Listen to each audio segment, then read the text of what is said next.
ते क्रांती ब्रह्म सुद्धा आहे, त्यांनी क्रांती केलेली त्या काळात. मुसलमान राज्य होतं, मुस्लिमांची राजवटी होती आणि त्या राजवटीमध्ये नाथ महाराजांनी अभंग रचना केली. आपले जे हिंदू लोक होते, हे हिंदू लोक दादा दुसऱ्या धर्मामध्ये, त्यांच्या धर्मामध्ये कन्वर्ट होत होते. कशाच्या जोरावरती? पैशाच्या जोरावरती. कशाच्या जोरावरती? कशाच्या धाकानं? तलवारीच्या धाकानं कन्वर्ट होऊन जात होते, त्यांच्या धर्मात परिवर्तन करत होते आपले लोक. मग त्या लोकांना सुधारण्यासाठी नाथ महाराजांनी अभंग रचना केली. कोणता अभंग रचला? कोणतं भारूड रचलं? ऐका ना ते भारूड कोणतं?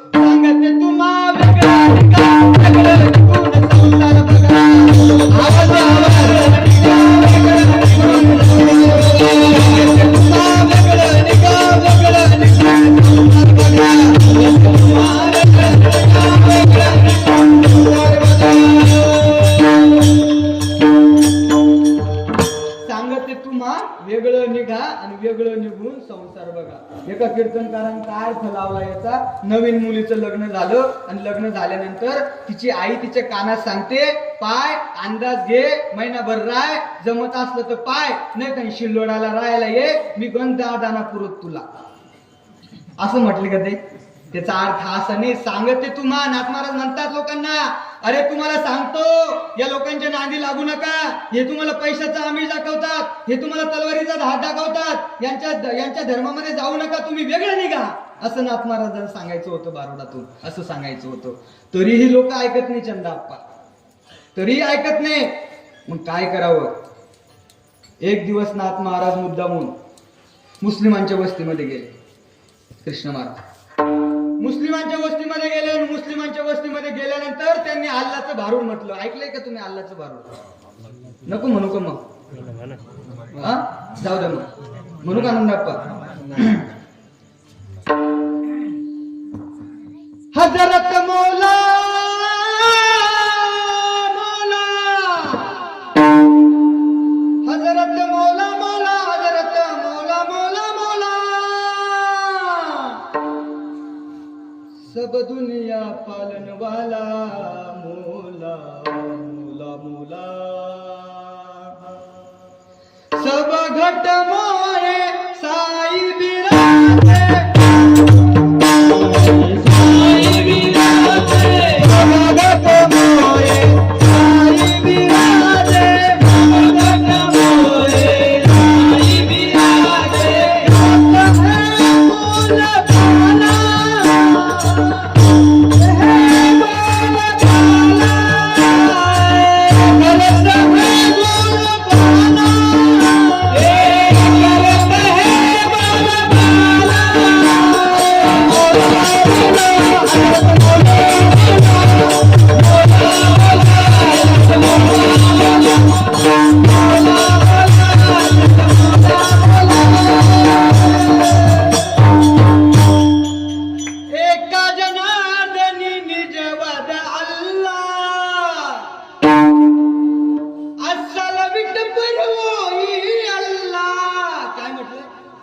जो विटेवरती उभा आहे तो आमचा अल्लाह आहे. अस्सल विटे पर ओही अल्लाह. हे भारूड गायलं नाथ महाराजांनी. मूल्य आले नाथ महाराजांकडे. नाथ महाराज क्या खूप भजन गाया आपने, आप अल्लाह को मानते हैं? नाथ महाराजांनी प्रति प्रश्न विचारला. आप राम को मानते हैं? हाजी हाजी हम मानते. नाथ महाराज म्हटले, मग आम्ही भी मानतो. ते मूल्य म्हणायला लागले, नाथ महाराज आप हमारे मस्जिद में आओगे? आपकी मस्जिद में आना है. बोलो कब आना है? त्यांनी सांगितलं जुम्मे के दिन. जुम्मे के दिन? जुम्मे के दिन क्यों? बोले जुम्मे के दिन हम नहाए हुए रहे थे. आंघोळी करायला राहते म्हणे आम्ही जुम्म्याच्या दिवशी. महाराज उन्हाळ्याच्या दिवसात आपल्याला दिवसभर आंघोळणी केली तर कादर बादर होतं. या 8 दिवस राहतच कसेच राहत असं नाही. त्यांनी सांगितलं शुक्रवारच्या दिवशी या तुम्ही. दिवस कोणता ठरला? शुक्रवार. सगळ्या पंचक्रोशीमध्ये बातमी पोहोचली की नाथ महाराज मस्जिदीमध्ये जाणार आहेत.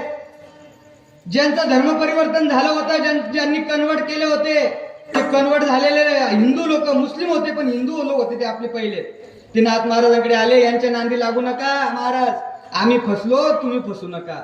हे आपल्याला सांगतात आमचा अल्ला आणि तुमचा राम एकच आहे, पण यांच्या नांदी लागू नका, तुम्ही येऊ नका. नाथ महाराजांनी सांगलं तुम्ही गप्प बसा जरा, तुम्ही दम तर घ्या, मी काय करतो पाहतच आहे तुम्ही. दिवस उजडला शुक्रवारचा, त्या मुस्लिम लोकांनी नाथ महाराजांसाठी पाय घड्या टाकल्या, चटई आत हरल्या मस्जिदीपर्यंत. जुना जो आतला नाथवाडा आहे पैठणचा, त्या आतल्या नाथवाड्यापासून ते पैठणच्या दुर्गा मस्जिद जे म्हणलं जातं, आत दुर्गा मातेचं मूर्ती आहे त्या मस्जिद मध्ये बरं का, ते दुर्गा मस्जिद म्हणून ओळखलं जातं, त्या मस्जिद पर्यंत पाय घड्या आत हरल्या.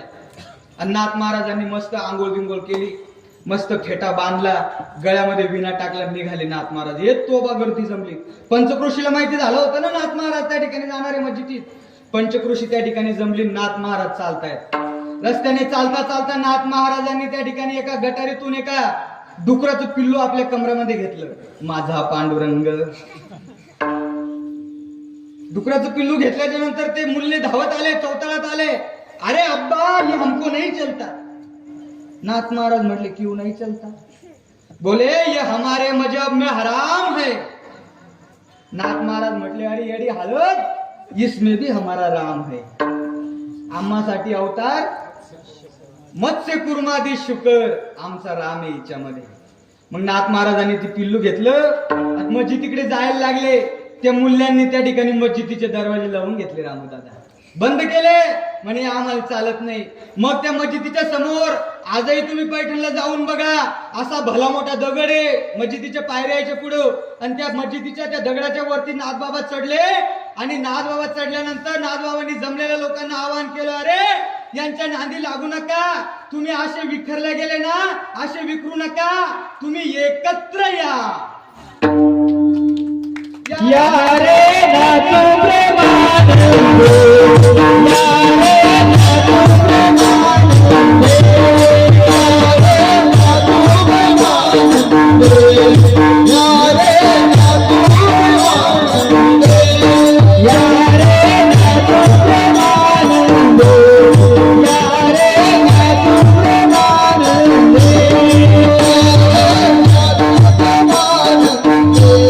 या रे नाथ प्रेमानंद,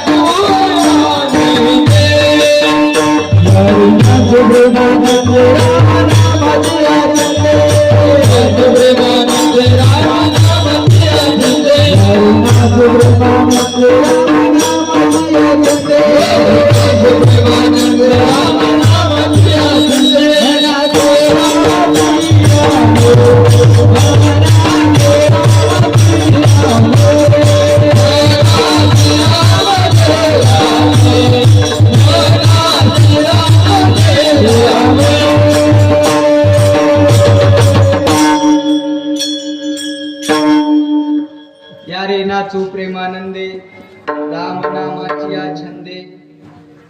नाथ महाराजांनी त्यावेळेस लोकांना सांगितलं, अरे यांच्या नांदी लागू नका, असे विखरल्या जाऊ नका, आणि तुम्ही विखरल्या जाल ना तर तुम्ही सुरक्षित नाही राहणार. तुमच्यावरती कोणीतरी ताबा मिळवेल, तुमच्या धर्माचं परिवर्तन केलं जाईल, तुमच्या आया बहिणी उचलल्या जातील. लक्ष द्या बरं का, माझ्या कीर्तनाचा टर्निंग पॉइंट आहे या अभंगाचा. आजही जर कधी तुम्ही बघितलं की लव जिहाद सारखे प्रकरण आता अलीकडच्या काळात आपल्या भोकरदनला व्हायला लागलेले आहेत. पूर्वीच्या काळात लव जिहाद कुठे व्हायचा गंभीर दादा? हैदराबादला, मुंबईला, दिल्लीला. आता भोकरदनला व्हायला लागलेलं आहे.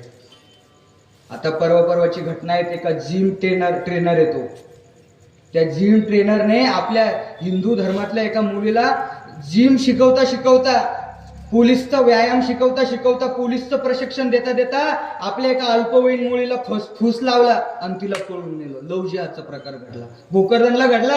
आपल्या चोरळ्यात घडायला वेळ लागणार नाही.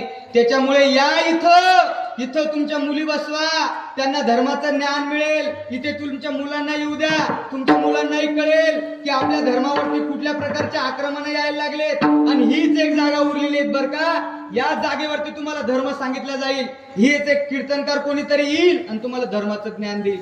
बाकी 8 दिवस झाल्याच्या नंतर वर्षभर तुम्हाला कोणीच सांगणार नाही हे ज्ञान. 8 दिवस कीर्तनाला आलं पाहिजे. आपल्या गावाने एवढा मोठा सप्ताह आयोजित केला ना, काही का होत नाही, कोटला का महाराज होत नाही, कुठल्या महाराजला नाव नाही ठेवलं पाहिजे. तो जे ज्ञान देईल ते ज्ञान आपण घरी घेऊन गेलं पाहिजे. आपण वर्गणी देतो ना, जशी तुम्ही वर्गणी देता, वर्गणी देऊन काना होऊ नका, या एकत्र या आणि एकत्र येऊन काय करा, रामाचं नाव घ्या. रामाचं नाव घ्या. रामाचं नाव घेतल्यानंतर काय होणार आहे, रामाचं नाव घेतल्याच्या नंतर तुम्ही तरुण जाणार आहेत. प्रसंग असा घडला पा, एवढा प्रसंग झाला आणि आपलं कीर्तन झालं. सेतुबंधनाचं काम चालू होतं रामायणामध्ये. आप्पा सेतुबंधनाचं काम चालू होतं. प्रत्येक वानर यायचा, समुद्रामध्ये दगड टाकायचा. कृष्ण महाराज दगड पाण्यात टाकला, रामाचं नाव घेतलं, दगड पाण्यात टाकला की दगड काय व्हायचं रे समाजी, हा वर तरंगायचा. बरोबर बरोबर. दिवसभर हे काम चाललं, पण संध्याकाळच्या वेळेस सगळ्या वानर सेनेला भूक लागली आणि सगळी वानर सेना जेवायला गेली. प्रभू रामचंद्राला वाटलं की माझ्या नावानं दगड तरतात आणि माझ्याकडून का तरणार नाही, माझ्याकडून तरंगणार नाही का दगड, माझ्या नावानं तरंगतात. तर तन्नू रामाला वाटलं माझ्याकडूनही तरंगेल.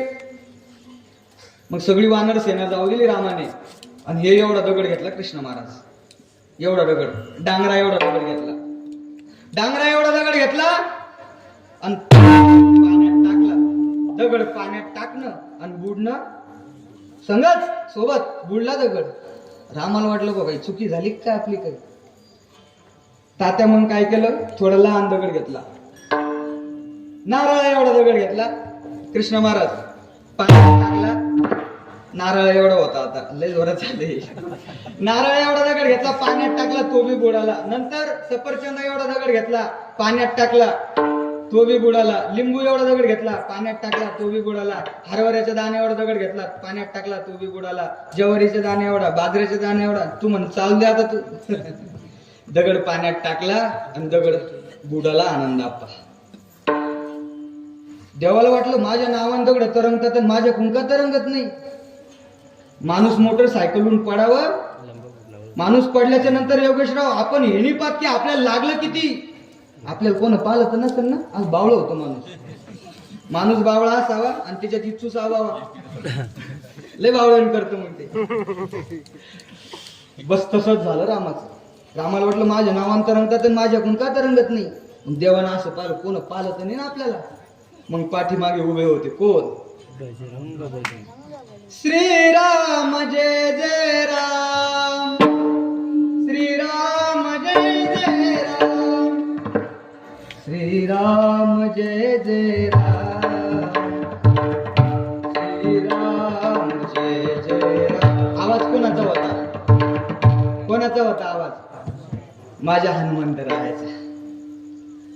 देवानं बघितलं म्हणे हनुमंता केव्हा शिकायले होते, म्हण देवा पहिल्याच दगडाला.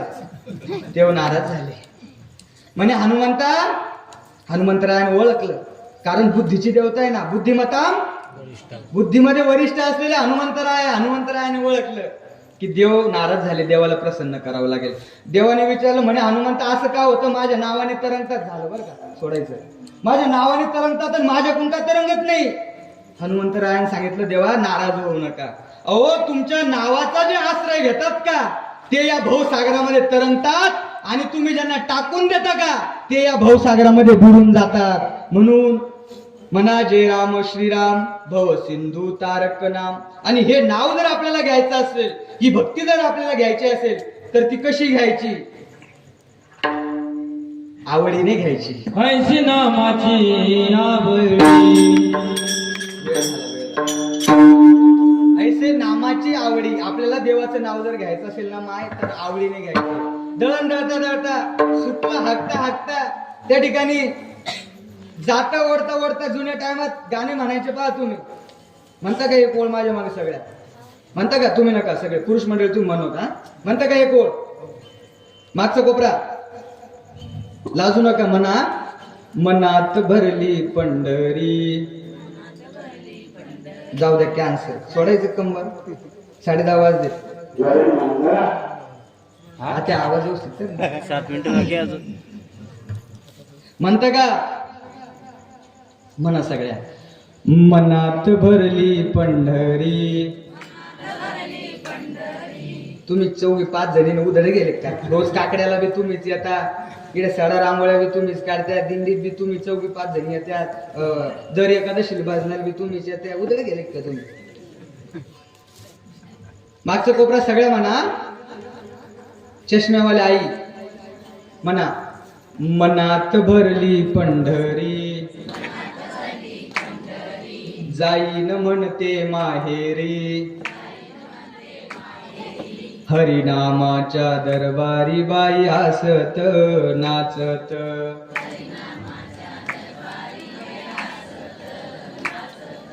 चंद्रभागेचे वाळवंट, तेच आमचे वैकुंठ. आनंद भरला गगनात बाई हसत नाचत.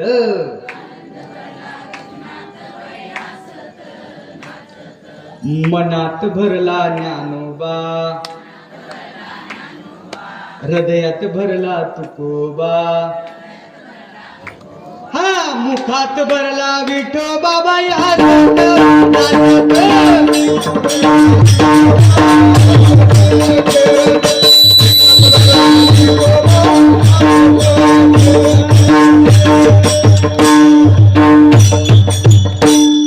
देवाचं नाव आवडीने घ्यायचं, देवाचं नाव मुखामध्ये ठेवायचं. आपलं पहिलं चरण कोणतं होतं? यात्री नाचू प्रेमानंदे. नाचायचं सांगितलं होतं आपल्याला आणि आपण नाचलो बरं का. कसं नाचलो आपण? मनात भरला विठोबा बाई हसत